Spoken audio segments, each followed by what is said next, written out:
so who say uwo eton bibi a ho eye free bi the dancer boy u free o when free o odo beko and it is better say we be free bi no na de oka because one ne kakra dancer boy obefo akọ arehosem ahete eye Africa movie industry na nkasa titru ne Nigerian movie industry abrante o da so megidi se ye nyina ye nimu no me oye nipa bi a me pini movies pa because of say oye movie ase de osi bi de ne ho ehiem and the role bi a de be ma ne bia no o play ni me kai one iniedo movie bi na ne sister ne iniedo na omo ye movie ne say ase case bi aba family ne so na case na aba family ne so nyina chese na ase na one ni sister no eda iniedo na one ne eda abrante Nigerian movie bebre na obehunu wo mu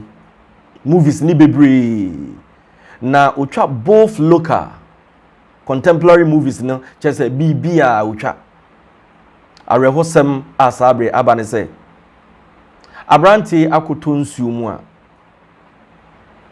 ya hwere no na okọ Nigeria se die aye deja ebra ye de ni koduru ayaresabia na chese eniema aka echi doctors ye bia aye nsem bebre ti sabre oba Nigeria ne Ghana omo manage Nigerian movies ho de Nollywood movies no in fact akoyesu aye chirima Nigeria actress ba akọ de wosu a amenra kra no yesi se nya nipa ne pie ho anko de aduro e kana no your friend Junior Pope ya won May 7th 1984 e wo Cameroon Krobi e fro Bamenda e ho e na ye wo no na abrante no enyini no e na ofri Cameroon e ko Nigeria 2006 e na o join Nigerian movie industry no na ne ho eni kan yipa na bra obe join movie industry no so no na o hwe se de osibidi ne ho hyema e ma producers ene ono ankasa na yonkofo actors no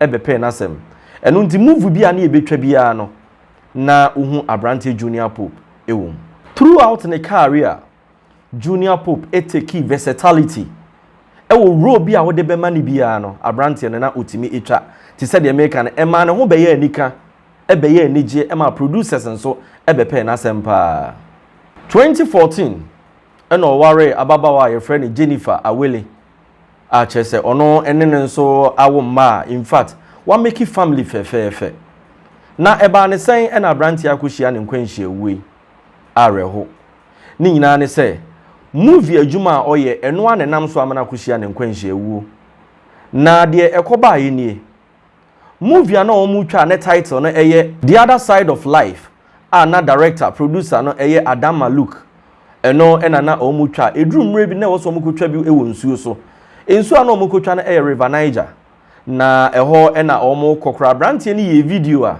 a me mfa say the last video a oyeye ansana ne nkwa ehwere no oye video wa bra na omu tinsuo no so ana omu eko abeg no vex here yeah bros don't leave me the ball no vex over the love don't leave me the ball no don't leave me the ball I got 3 children I be go raise them I got 3 children I be go raise them na enchiremu a boat na omu tim no ni mienu no ekonya nkwanhia na enam soma enipa bebra na omu titim enye ono nko sabra me no kasai akadipa miensa ye hwehwe wo mu a yenya hu Junior Pope de yetimi yi ne de ne kodru hospital ba ye kodru ye ne na chese wa yenyame ede a akoye ensem bebre sabra me no kasai de ne yire ene ne ma eni damojema ne fans nso eni damojema obia esu chese abrantie no na oye wa abra na ote ase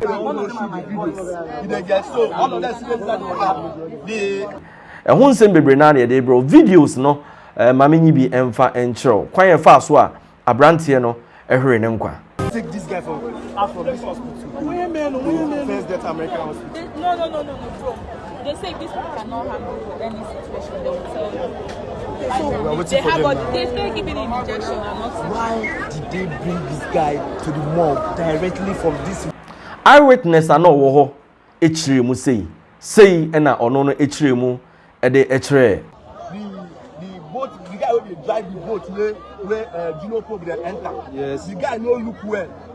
Another boat they come. This is the guy no even look. They get now even this by yourself on the even say see another boat. Before the guy go open eye, the two boats don't already near each other. Oh, that the thing, that the own boat, not down that one. That the thing. What? No divers, no divers. No divers now. And the thing they pay me because there's no divers here. So the thing going happen now, all of them don't already done the inside water. But luckily for TC virus and three other persons.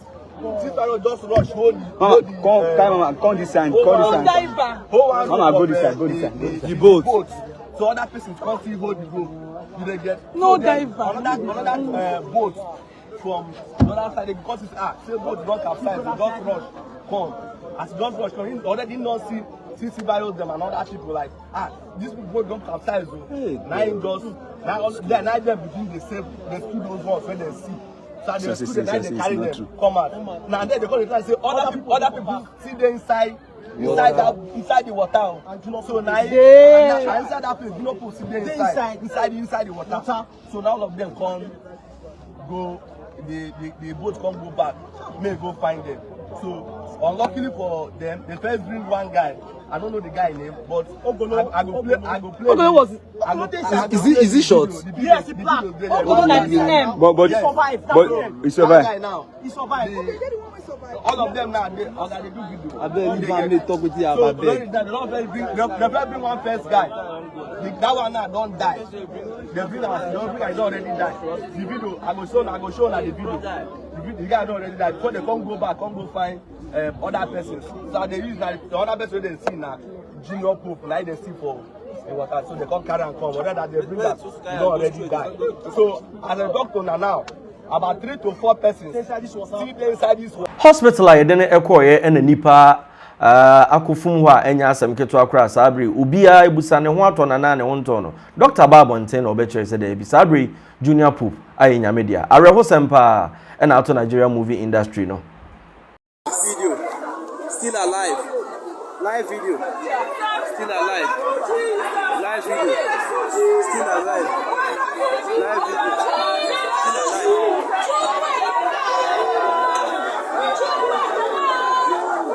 Still alive. So the man can notice a bam owo elton ade a menu anu afiri ne dancer bo a oyɛ den ɔdo bɛkɔ owuo ɔno no onim akwala enim panyi onim sikani na onim hiani ɛno nti na wɔyɛ ade a ɛwɔ sɛ ɔtoto wakwan yi aha DJ K Nyansa support channel press the notification button no for more uploads na imum na make out say you pay money transfer ebi ana wo Canada US ne say odi sika bagana o send this car mo bi dia download the application sesi a o download wie na o transfer scanner use me promo code DJKA eno no use abenya $5 kwa e the account sika o de brand Ghana nso aye ntene kapre you pay amansan boafo me da se so je bre na wo hwe me